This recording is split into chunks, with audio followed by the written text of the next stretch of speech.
जनपद संबल के चंदौसी में अखिल भारतीय वैश्य महासम्मेलन के राष्ट्र संरक्षक पवन कुमार गुप्ता ने चंदौसी स्थित वेब रेस्टोरेंट में प्रेस वार्ता कर उत्तर प्रदेश में चुनाव से पूर्व भारतीय जनता पार्टी ने भ्रष्टाचार मुक्त शासन और जवाबदेह प्रशासन का नारा दिया था। इसी नारे से प्रेरित होकर वैश्य व्यापार समाज के लोगों ने भाजपा के पक्ष में भारी तादाद में मतदान किया और भाजपा की सरकार को बनाने में बड़ा योगदान दिया। आज पूरे प्रदेश के वैश्य व व्यापार समाज के लोग मानते हैं कि योगी आदित्यनाथ एक ईमानदार संत मुख्यमंत्री हैं और मैं यह मानता हूं कि आज जिले में जिलाधिकारी मनीष बंसल, पुलिस अधीक्षक चक्रेश मिश्रा भी ईमानदार हैं। किंतु एक बात आश्चर्यचकित करने वाली है, जब प्रदेश के मुख्यमंत्री ईमानदार हैं और जिले के अधिकारी भी ईमानदार हैं, तो तहसील चंदौसी स्थित उप जिलाधिकारी भ्रष्टाचार किसके संरक्षक में पोषित पल्लवित हो रहा है।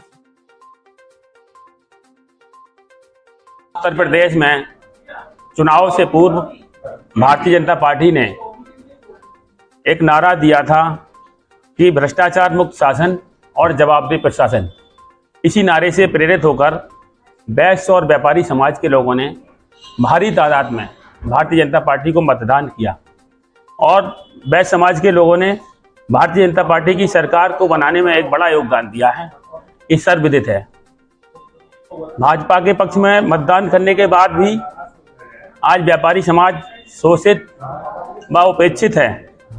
हमारे व्यापारी व वैश्य समाज के लोग मानते हैं कि योगी आदित्यनाथ एक संत मुख्यमंत्री हैं, ईमानदार मुख्यमंत्री हैं और मेरा मानना है कि हमारे जिले के जो जिलाधिकारी हैं मनीष बंसल जी, वो भी एक निहायत ईमानदार व्यक्ति हैं और यहाँ के जो पुलिस अधीक्षक हैं चक्रेश मिश्रा जी, वो भी ईमानदार व्यक्ति हैं। लेकिन अत्यंत चिंतनीय विषय ये है कि जिले का जिला प्रशासन ईमानदार है और हमारे प्रदेश के मुख्यमंत्री ईमानदार हैं, तो तहसील स्थित जो चंदौसी तहसील के उप जिलाधिकारी श्री राजपाल सिंह हैं, इनका भ्रष्टाचार का धंधा इनके संरक्षण में पल्लवित व पोषित हो रहा है। ये बड़ी चिंता का विषय है। अभी पिछले दिनों एक जानकारी मिली थी कि यहाँ के उप जिलाधिकारी राजपाल सिंह ने एक वैश्य व्यापारी से धारा 80 की फाइल को करने के और गूल के बिन में करने के लिए 6 करोड़ रुपए की घूस मांगी थी। इस व्यापारी से 11 लाख रुपए सम्मान शुल्क के रूप में सरकारी खजाने में जमा करा लिए और 11 लाख रुपए का स्टाम्प भी मंगा लिया गया। एसडीएम चंदौसी के अधीनस्थ अधिकारी ने 17 लाख रुपए भी उनसे ले लिए धोखाधड़ी करके।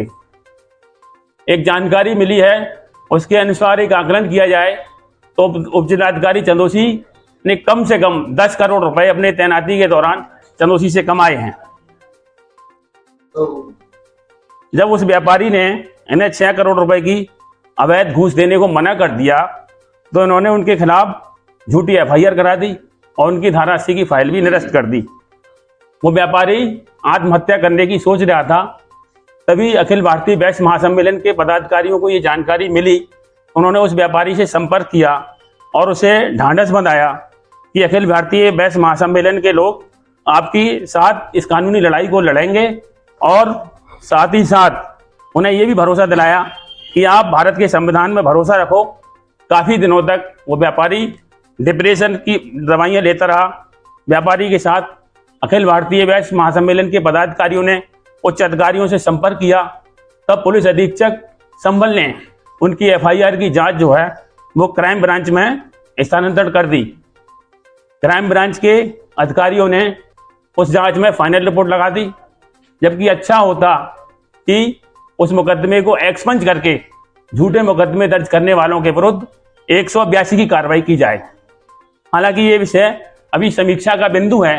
इस विषय भी हम अभी अधिकारियों से संपर्क करेंगे और अखिल भारतीय वैश्य महासम्मेलन परिवार के साथ मिलकर उस परिवार को कानूनी सहायता उपलब्ध कराएगा और आवश्यक हुआ तो अपने कानूनी जानकारों से, वकीलों से मशवरा करके सक्षम न्यायालय में जिस कर्मचारी ने उनके खिलाफ झूठा मुकदमा दर्ज कराया है उसके विरुद्ध मानहानि का वाद दायर करेगा। एक व्यापारी भाईजान से गूल के नाम पर, विनिमय करने के नाम पर 35 लाख रुपए लेकर इसी एसडीएम महोदय ने गलत निर्णय कर दिया, क्योंकि इन्हें अधिकार नहीं था। गूल के विनिमय का अधिकार शासन के लिए है, लेकिन उन्होंने गलत निर्णय कर दिया।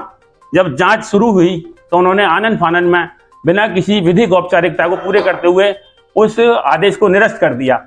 आज वो व्यापारी भाईजान एसडीएम साहब के पीछे पीछे अपने 35 लाख रुपए मांगने के लिए घूम रहे हैं, लेकिन उपजिलाधिकारी उनसे बात नहीं कर रहे। मुझे भी एक फाइल के बदले में मुझसे भी 20 लाख रुपए मांगे, मेरे द्वारा न देने पर वो फाइल निरस्त कर दी और मेरे विरुद्ध भी एक झूठा वाद पंजीकृत करा दिया, जिसकी जांच अभी शासन और प्रशासन स्तर पर चल रही है। गत 7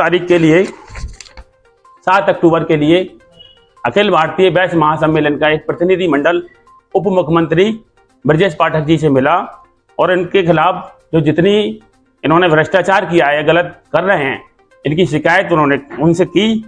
तो उन्होंने जो है एक जांच का आदेश किया है। ब्रजेश पाठक जी के आदेश और हमारे प्रार्थना पत्र पर जिलाधिकारी संबल ने एसडीएम चंदोसी के खिलाफ पिछले 1 साल में धारा 80 और धारा 101 की जितनी फाइलें इन्होंने जितने निर्णय उसमें किए हैं, जानकारी के हिसाब से 116 तो फाइल इनके पास धारा 80 की हैं और 2 धारा 101 की, यानी कुल 118 फाइलों की जांच इनके खिलाफ योजित की है। इसमें जांच अधिकारी एडीएम संबल प्रदीप वर्मा जी और डिप्टी कलेक्टर सुनील द्विवेदी जी इस मामले की जांच कर रहे हैं। लेकिन 31 अक्टूबर के लिए इन्हें ये जांच दी गई थी। आज 17 दिन हो गए। 17 दिनों में वो जांच की फाइल जांच अधिकारियों के दफ्तर से 17 कदम भी आगे नहीं बढ़ी, लेकिन उक्त भ्रष्टाचारी अधिकारी साक्ष्यों को नष्ट कर रहे हैं। अपने अधीनस्थों के माध्यम से जो गवाह हैं उनके लिए धमका रहे हैं और झूठे शपथ पत्र ले रहे हैं। तहसील बार एसोसिएशन चंदोसी भी पूर्व में तहसील में व्याप्त भ्रष्टाचार की शिकायत कर चुका है, लेकिन किसी दबाव में भ्रष्टाचार की जांच नहीं हो पाई थी। हम भी कल दिनांक 16 तारीख के लिए जांच अधिकारियों से और जिलाधिकारी से और आयुक्त महोदय से मिले थे और हमने उनसे मांग की है कि ये एक नियम है कि जिस अधिकारी के खिलाफ, जो आरोपी अधिकारी है जिसके खिलाफ जांच होगी, तो उसे या तो निष्कासित किया जाना चाहिए या पद मुक्त करना चाहिए, वहां से स्थानांतरित करना चाहिए। अधिकारियों ने हमें आश्वासन दिया है। और अभी हाल ही में इसके अलावा अखिल भारतीय वैश्य महासम्मेलन का एक प्रतिनिधि मंडल माननीय मुख्यमंत्री जी से मिला था। उन्होंने जो आदेश किए हैं वो शीघ्र ही, हमें उम्मीद है कि अभी जिले पे मिलने वाले होंगे। और अगर इन्होंने आवश्यक कार्रवाई नहीं की या हमें लगा कि जांच में कोई ढिलाई जा रही है, तो हमारा अखिल भारतीय वैश्य महासम्मेलन का एक प्रतिनिधि मंडल शीघ्र ही दिल्ली में गृह मंत्री अमित शाह से टाइम लेकर उनसे मिलेगा और जो यहाँ पर गोरख धंधा चल रहा है भ्रष्टाचार का, जो अधिकारियों के साथ उत्पीड़न और शोषण की कार्रवाई हो रही है, इसकी शिकायत करेगा। हम जिला प्रशासन से ये मांग करते हैं, आपके माध्यम से भी ये मांग करते हैं जिला प्रशासन से कि इनकी जो 1 साल के बजाय इनके कार्यकाल में जितनी भी इन्होंने चाहे धारा 80 की हैं, चाहे धारा 101 की हैं या अन्य दूसरी फाइलें हैं, जितने भी इन्होंने निर्णय किए हैं, सभी की उच्च स्तरीय जांच कराई जाए अधिकारियों से और इनके भ्रष्टाचार की जो जांच है वो विजिलेंस या सीबीआई से कराई जाए।